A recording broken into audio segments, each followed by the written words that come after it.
Bueno, en este video tratamos de acercarnos a el aspecto que tendría toda esta zona de las apariciones, y especialmente la Cova de Iría.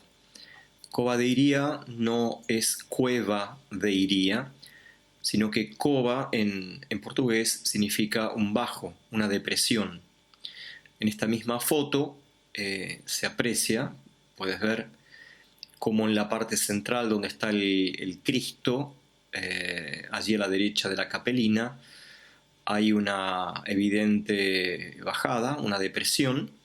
La foto está tomada desde donde casi comienza la actual iglesia de la Santísima Trinidad, y en la otra punta, allí arriba también vemos la Basílica de Fátima. Está montada sobre una colina donde jugaban los niños el 13 de mayo armando unas paredes muy sencillitas de piedra, y luego bajaron corriendo por esa pendiente. Evidentemente, cuando se hizo toda esta estructura, todo este gran patio o recinto, como lo llaman aquí los portugueses, se hicieron nivelaciones, emparejados, ¿sí? Era mucho más rústico, quebrado el terreno, pero se ha mantenido como si fuese una gran palangana, si me permiten la expresión. Se ha mantenido esta forma, la cova, es decir, esta depresión.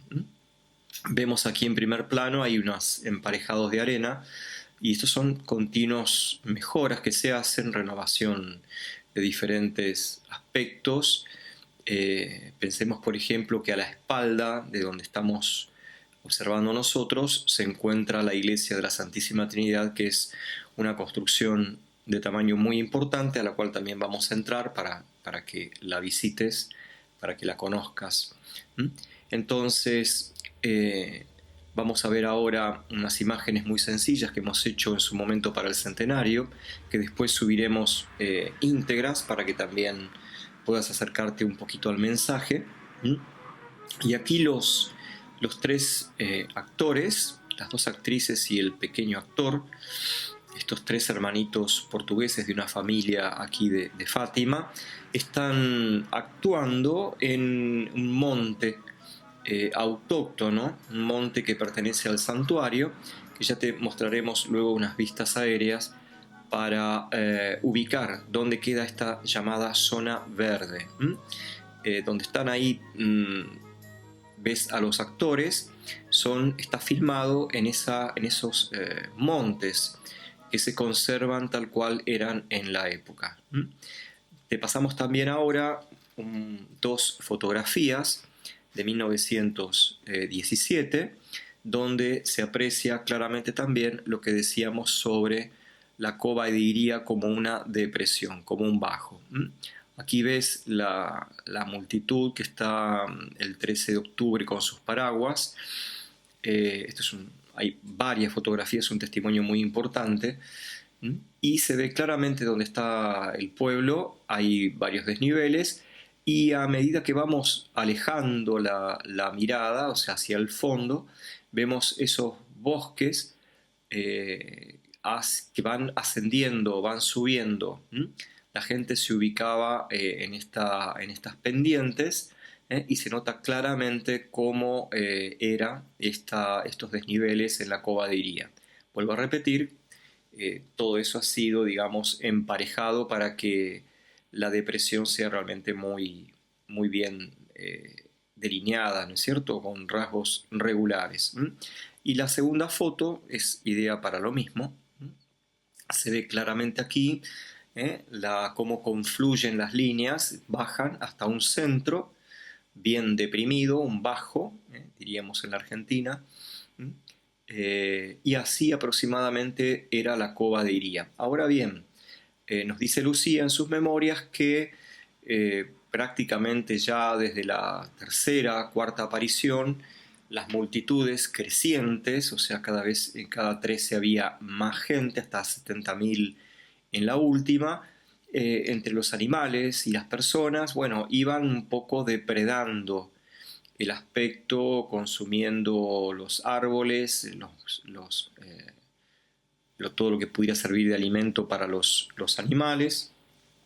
Y a veces también las personas al pisar, al acercarse, iban estragando todo, iban de alguna forma pisando y destruyendo toda esta zona. Esta zona, la Cova de Iría, donde se dan las 5 de las 6 apariciones, como hemos dicho ya, era propiedad de la familia de Lucía, del Papa Antonio de Lucía.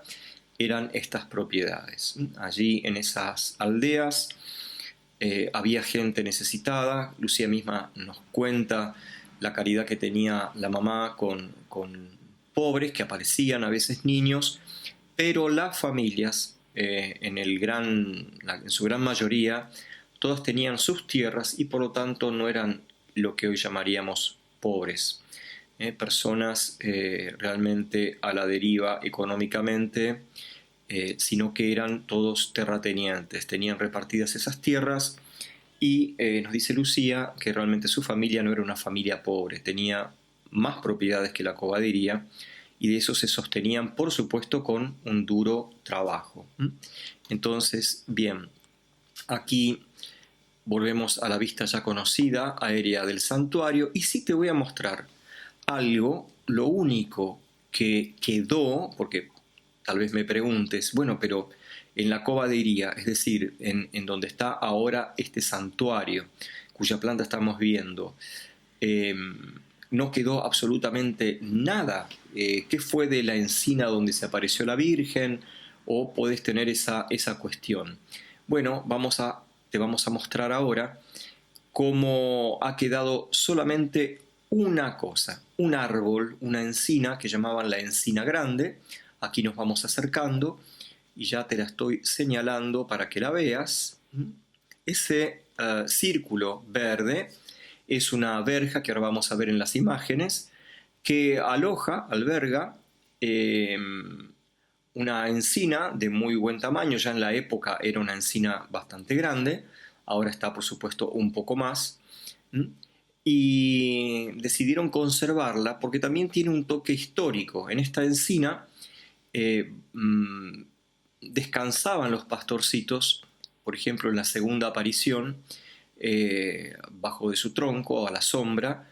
En junio hace ya calor, mayo también a veces bastante, y allí aguardaban las apariciones de la Madre. A la izquierda ves la Basílica de Nuestra Señora del Rosario de Fátima. Está ubicada, como hemos dicho, en una loma, y ante el resplandor de lo que ellos llamaban el relámpago en la primera aparición, los pastorcitos descendieron corriendo para juntar las ovejas y volver a casa, ¿no?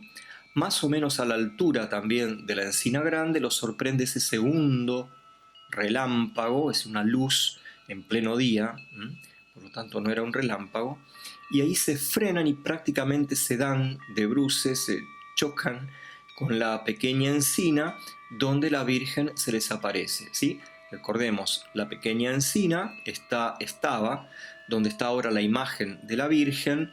Debajo de ese cuadrado es el techo de la capelina, como ya te hemos mostrado, y fue el recorrido que hicieron corriendo, perdón la repetición, desde donde está la basílica, bajando rápido la pendiente hacia la cova, hacia la parte profunda de la cova.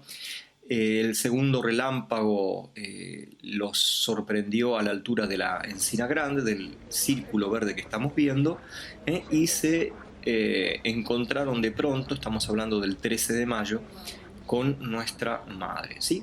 Bueno, vamos entonces recorriendo la encina grande, damos una vuelta para que aprecies un poco y nos vamos acercando.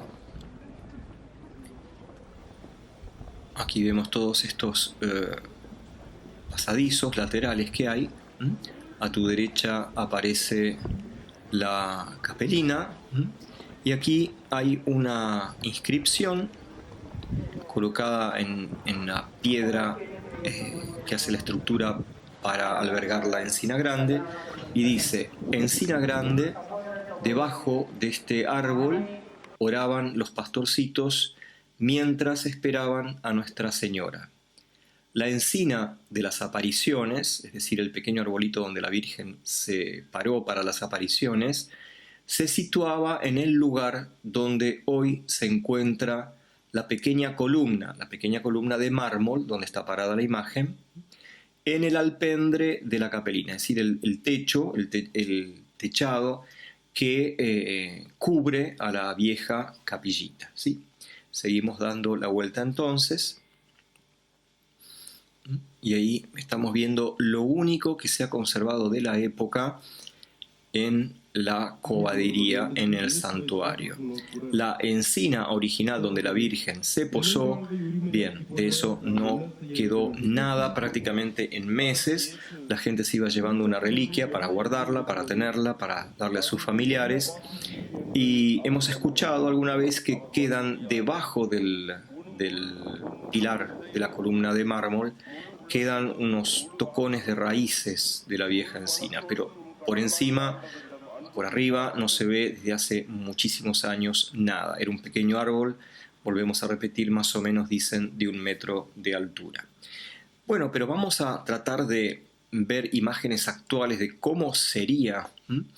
Y ya te hemos nombrado que hay una llamada zona verde, que ahora nos estamos acercando una vez más en forma aérea, y aquí aproximadamente con este círculo rojo te estamos mostrando estas tierras que pertenecen al santuario. El santuario de Fátima fue adquiriendo también tierras, no son las únicas.